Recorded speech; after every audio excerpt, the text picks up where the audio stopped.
The Secret of the Star Watcher, a lullaby's journey. Hello, friends. Tonight, let's listen to a story. Take a deep breath, close your eyes, and let your imagination fly with this tale. In a small village nestled at the foot of a mountain, where the night sky was always clear and stars, scattered like pearls upon a black ocean, lived a young man named Ardian. The villagers called him the Star Watcher, for every night, after working in the fields with his grandfather, he would climb the highest hill just to gaze at the heavens. He always carried a small handmade telescope crafted by his grandfather, though its lenses had long grown dim with age. To Ardian, the object was not just a tool but a companion, one that had always accompanied him in peeking into the secrets of the cosmos. Since he was a child, Ardian had often heard something he could not explain. Whenever he looked at the stars, there was a faint melody drifting to him, a lullaby so ancient that it seemed to come from beyond time itself. It was soothing, yet laced with mystery, and though it was never clear, its rhythm whispered in his heart like a call waiting to be answered. Sleep, restless soul. Follow the light.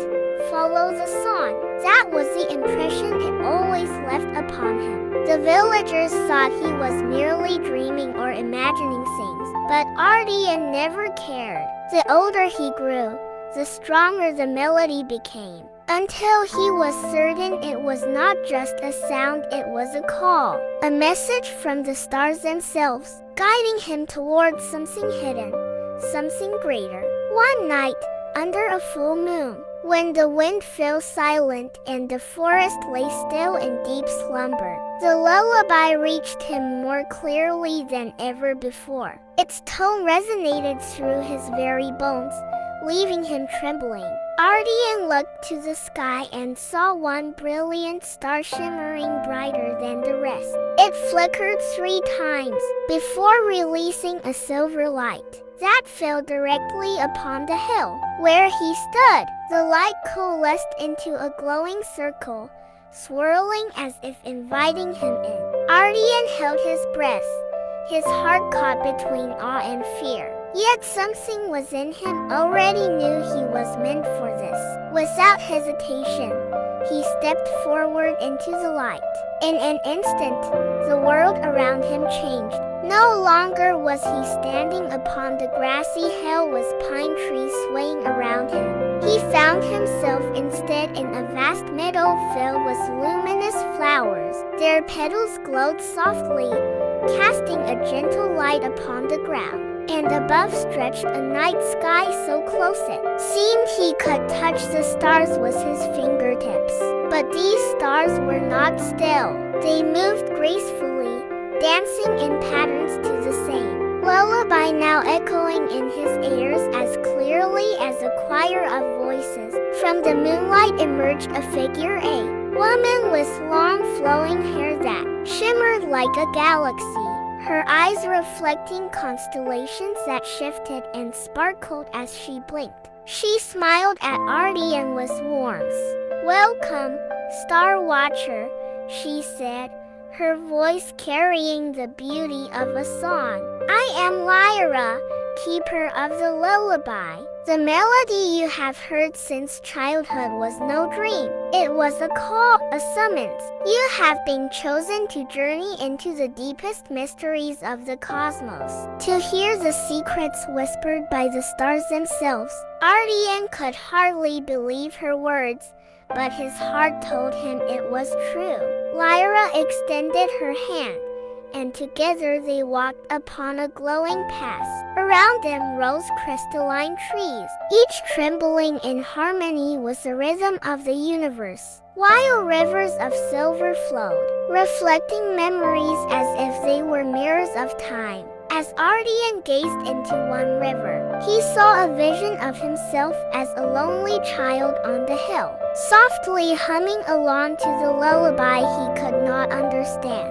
His chest tightened, for he realized the sun had always been with him, guarding him even in solitude. "Why do the stars whisper?" Ardian asked softly. "What are they trying to tell us?" Lyra's smile was gentle but mysterious. "The stars are ancient souls. They carry stories from the dawn of creation. The lullaby is their language, meant to soothe, to guide, and to reveal truths. You will understand its meaning when your heart is ready." They came upon a great gate shaped like a radiant harp. When Lyra plucked one of its strings, the gate swung open, revealing a sea of stars swirling like a living ocean. Ardian gasped, overwhelmed by the sight, for it was as though he stood within a cosmic symphony, each star a note, each constellation a melody, all joining together in the eternal lullaby. Before stepping further, Lyra's expression grew solemn. "Every star watcher who enters this dream must pass a trial. The lullaby is more than music. It is a key, but if your heart falters, you will lose yourself within endless dreams." The trial came as they reached the shore of the sky lake. Its waters were dark as obsidian, yet glittered with countless reflections of starlight. When Ardian peered into its depths, shadows emerged, visions of loneliness, of losing his loved ones, of being mocked for his dreams. Voices slithered around him, hissing, "You are alone. No one believes in you. Forget the stars. Give in to the silence." A crushing weight pulled him toward the water, threatening to drag him under. Despair coiled around his heart. But then he remembered the melody that had always stayed with him. Summoning what courage he had left, Ardian began to hum, his voice shaky but steadying with each note. The lullaby poured from his lips, merging with the voices of the stars. Light flared around him, warm and unyielding. The shadows dissolved, and the lake turned clear, reflecting his face not with fear, but with newfound confidence. Lyra's eyes glimmered with pride. "You have passed your first trial. Only those who trust in the light within themselves can overcome the darkness." Their journey continued, climbing a staircase of light that spiraled into the heavens. At its peak awaited the celestial observatory, a place said to hold the truths of the cosmos.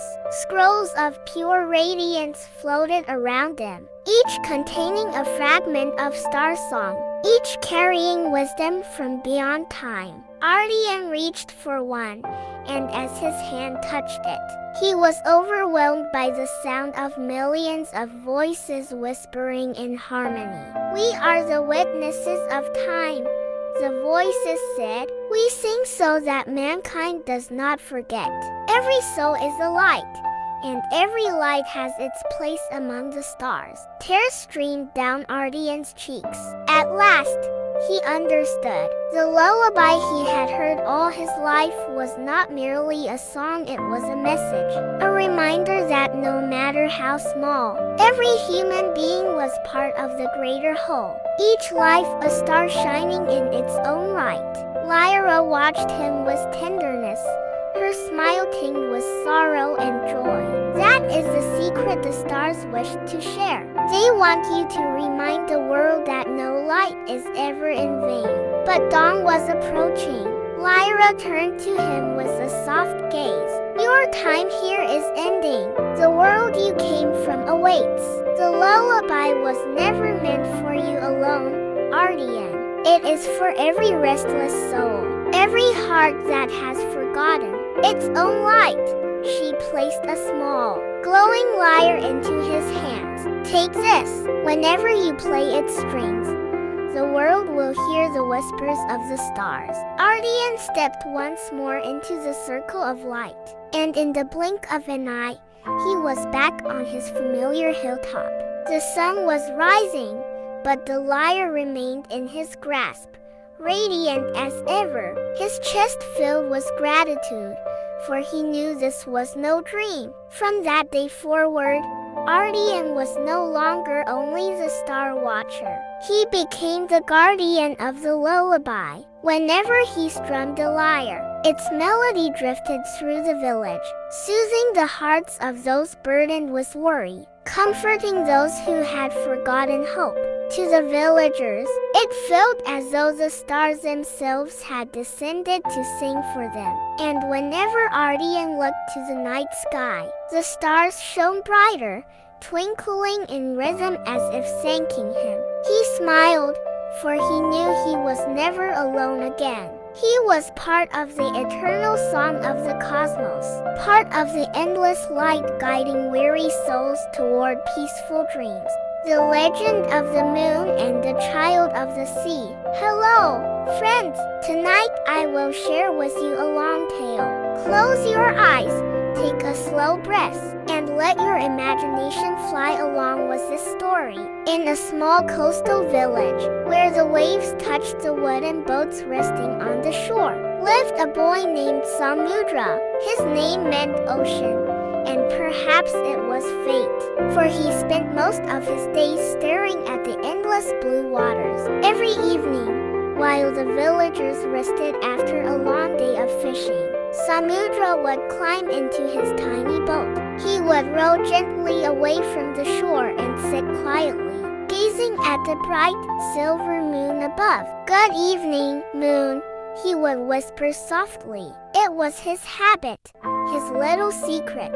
When the night grew quiet and the waves calmed, he felt as if the moon was listening to his voice.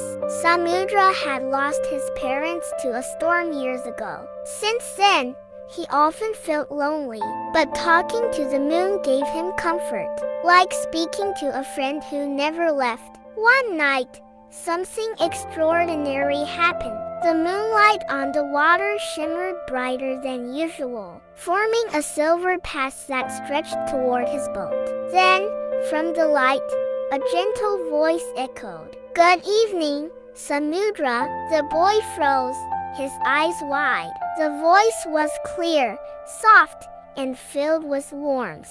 "Who's there?" he stammered. The silver light rippled and shaped itself into a figure. A woman with flowing hair that glowed like starlight, her gown made of soft beams. She smiled kindly. "I am Lunaria, the spirit of the moon.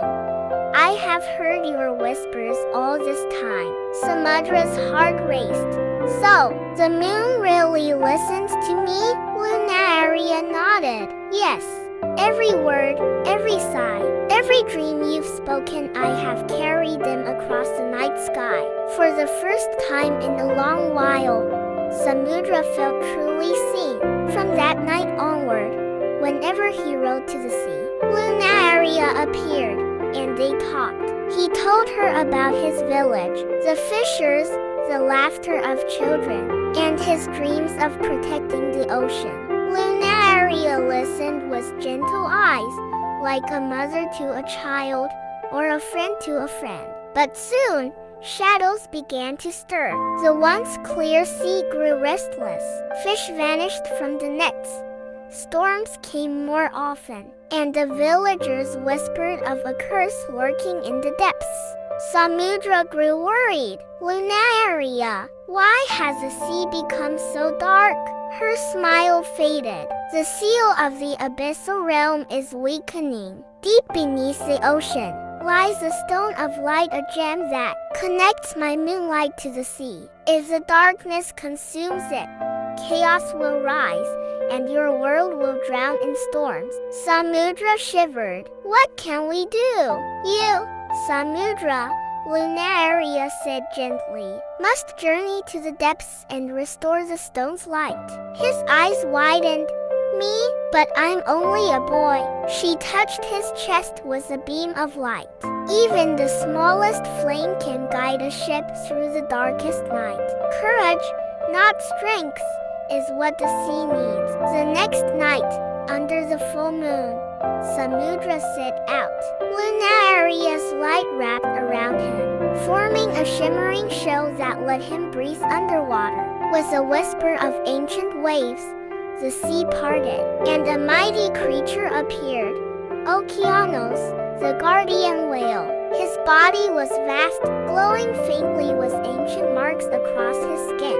"Climb on, child of the sea," rumbled Okeanos. "I will carry you where no man has ever dared to go." Samudra climbed onto the whale's back, clutching its fin as they descended deeper and deeper. The world around them turned darker, the water colder, yet Lunaria's light shielded him. Strange creatures with glowing eyes swam by, and forests of coral stretched like ghostly trees.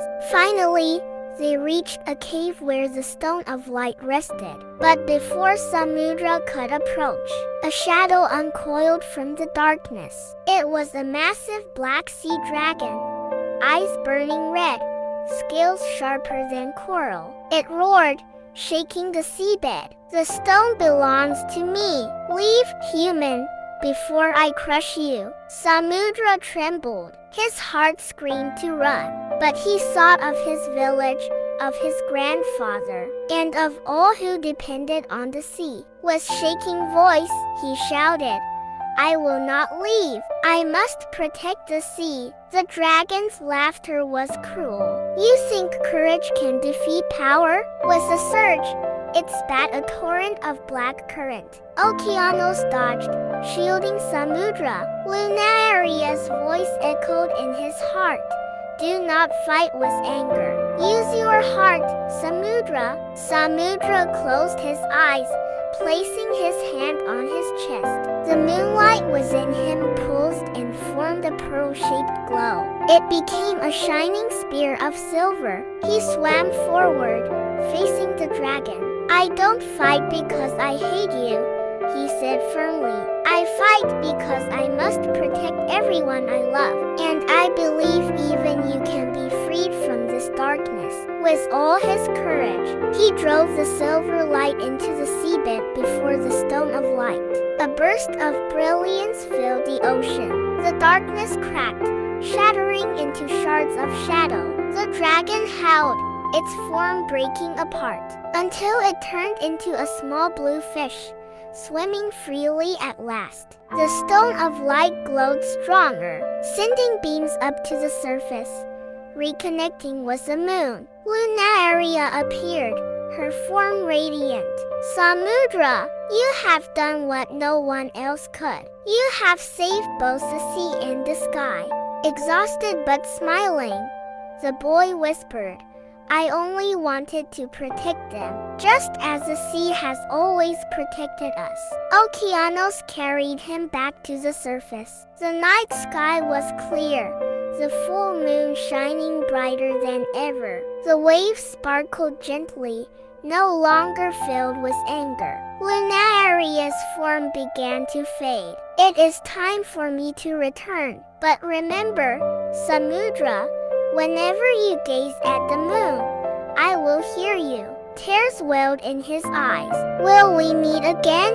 Her smile was soft. "As long as you believe in the light, we are never truly apart." And with that, she vanished into the moon's glow. When Samudra returned to the village, the people were astonished. The sea had calmed, the fish returned, and life blossomed once more. His grandfather embraced him with trembling hands. "What did you do, my boy?" Samudra only smiled. "I just guarded the sea, because the sea guards us too." From that day, he was no longer known only as a fisherman's child, but as a child of the sea, the protector of harmony between humans and the ocean. And on every full moon, he looked up, whispering softly, knowing his friend was still listening from the sky.